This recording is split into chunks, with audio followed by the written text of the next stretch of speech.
Welcome to the show, where we destroy all your CVD questions with Edwin van Andel.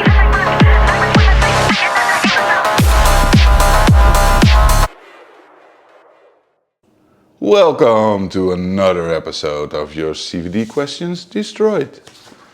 It's cold here. Let's see. We have one from Milo Glue. Let's see the question. What happens after a vulnerability is reported through CVD?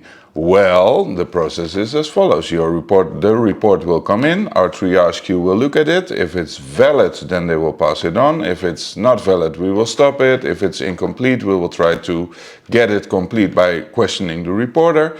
And then afterwards, we will pass it on to you so you can fix it. And then if you fixed it, it would be nice if you gave the reporter, of course, something so we can either pay them via our platform, zerocopter.com, or you can send in some swag. And if you like real swag, guess what this is. If you guess what board this is, by the way, you get a t-shirt, I promise. So let's destroy it, proper fashion. Jumbo!